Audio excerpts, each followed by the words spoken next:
नीतीश सरकार द्वारा दिए गए आरक्षण को घटाने का मंसूबा तेजस्वी का नहीं होगा पूरा।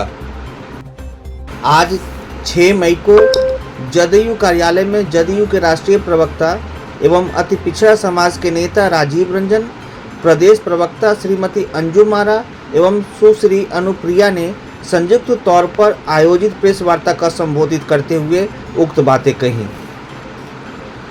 प्रेस वार्ता के दौरान कहा कि जिस राजद ने 15 वर्ष के राज में समाज के किसी भी वर्ग के आरक्षण को 1% भी नहीं बढ़ाया, आज उसके युवराज अपना राज आने पर फिर से कर्पूरी मॉडल लागू कर नीतीश राज में बढ़े आरक्षण को घटाने का दावा कर रहे हैं। राजद के युवराज जान लें कि अगर बिहार के दलित, पिछड़े और अति पिछड़े समाज के लोग नीतीश राज में मिले आरक्षण से किसी तरह की छेड़छाड़ बर्दाश्त नहीं करने वाले। ऐसा मंसूबा रखने वाले लोगों की जनता खाट खड़ी कर देगी। उन्होंने कहा कि वास्तव में श्रद्धेय कर्पूरी ठाकुर जी पहले राजनेता थे जिन्होंने अति पिछड़ा समाज के आरक्षण की नींव रखी थी। नीतीश कुमार ने उनके आरक्षण को बढ़ाकर उसी नींव पर के बुलंद इमारत खड़ी कर दी, लेकिन तेजस्वी अब उस इमारत को तोड़कर आरक्षण को फिर से नींव पर लाना चाहते हैं। जेडीयू प्रवक्ता ने कहा कि कई दशक बाद नीतीश कुमार पहले राजनेता हुए जिन्होंने गरीबों के तेज विकास के लिए पहल करते हुए अति पिछड़े समाज के आरक्षण को बढ़ाकर क्रमशः 12 से 18% किया। करने का प्रयास कर रहे हैं और यह बता रहे हैं कि उनके शासनकाल आने के बाद में पुनः बिहार में जंगल राज होगा, कानूनी रूप से जंगल राज होगा, कि विकास जिसको जोड़ने का प्रयास नीतीश कुमार जी कर रहे हैं उस पर कैसे वो कलम चला करके उनके आरक्षण की सीमाओं को रोकेंगे। इसी मुद्दे पे आज हमारे राष्ट्रीय प्रवक्ता राजीव रंजन सर बोलेंगे। उसके पहले अंजुम जी से मैं आग्रह करूंगी कि विषय के बारे में वह रखेंगी और उसके बाद राजीव सर। वहीं आंकड़े प्रस्तुत करते हुए जदयू प्रवक्ता राजीव रंजन ने कहा कि कर्पूरी ठाकुर जी से पहले केवल दलित समाज को आरक्षण की सुविधा प्राप्त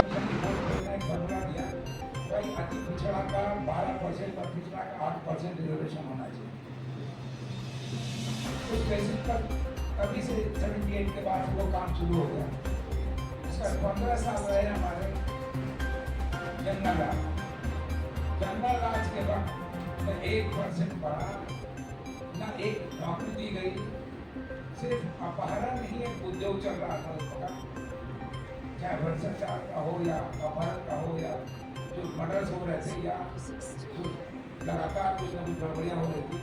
ये समझ लीजिए कि उन्होंने लगातार एक्सेप्ट नौकरी और जो नाता वगैरह कुछ नहीं किया उन्होंने।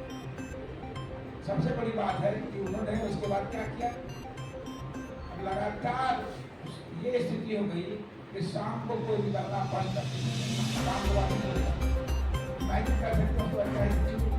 कब आए 2005 के नवंबर,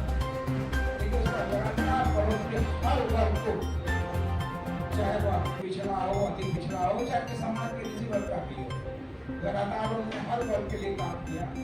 और उतने ही नहीं है, एवं रिजर्वेशन में भी पहला चरण में उन्होंने बढ़ाया, पॉपुलेशन सब बढ़ गया है। उन्होंने 8% को 12% कर दिया ओबीसी को, और एबीसी को 12 से 18% कर दिया। बल्कि एससी बने अनुसूचित जाति को भी 15 से 16 तक।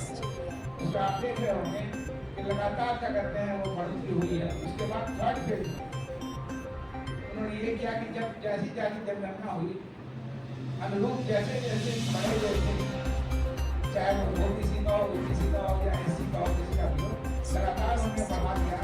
उन्होंने 18 और 25 करके 18% करके ओबीसी को और 25% करके एबीसी को। ये पहला राज्य है जहाँ एससी को भी, अनुसूचित जाति को भी 20% कर दिया। ये पहला राज्य पूरे देश में। और आज सही कहा कि आज पूरे देश में हाईएस्ट 75% रिजर्वेशन बिहार में किसी दूसरे राज्य में नहीं है। बिहार एकमात्र राज्य जहाँ 75% रिजर्वेशन है। उसके बाद सोच लीजिए क्या किया उन्होंने कहा कि भाई हम लोग चाहते थे इसको प्रॉपर वे में इम्प्लीमेंट करना। उन्होंने मेरा अपना असेसमेंट है कि तो मैं समझता हूँ कि अगर रिजर्वेशन रहेगा तो उनका जो चाल चलन है, काम करने का तरीका है कि नौकरी की जगह जमीन वो उनको नहीं मिलेगी। वहीं श्रीमती अंजुम आरा ने कहा कि नीतीश सरकार के कारण ही आज बिहार में आरक्षण की सीमा 75% हो चुकी है, लेकिन तेजस्वी यादव कर्पूरी मॉडल लागू कर दलितों, पिछड़ों एवं अति पिछड़ों के आरक्षण को फिर से पहले वाली स्थिति में लाना चाहते हैं। तेजस्वी यह जान लें कि विकास के रूप वापस पलटना अब नामुमकिन है। आधार बनाया मुंगेरी लाल कमीशन की सिफारिश को, उस आधार पे उन्होंने जातीय आधारित सर्वे कराया और सर्वे के बाद जो रिपोर्ट आया, जो अभी हाल के दिनों की बातें हैं, उसके आधार पर आरक्षण का दायरा बढ़ा करके देश में सबसे ज्यादा आरक्षण, जिसमें तमाम लोगों का, पिछड़ा, अति पिछड़ा, दलित और सवर्ण समाज जो आर्थिक रूप से कमजोर है, तमाम लोगों का दायरा बढ़ाया गया और ये दायरा बढ़कर के 75% आज की डेट में बिहार में है। अब क्या कह रहे नेता प्रतिपक्ष कि मैं कर्पूरी फॉर्मूले को लागू करूंगा, यानी कि जो आरक्षण का दायरा आज वर्तमान में बिहार में है 75%, वो तो जननायक कर्पूरी ठाकुर के समय में 12%, 8%, 3% और 3% था, फिर पुनः वहां ले जाने की बात कर रहे हैं।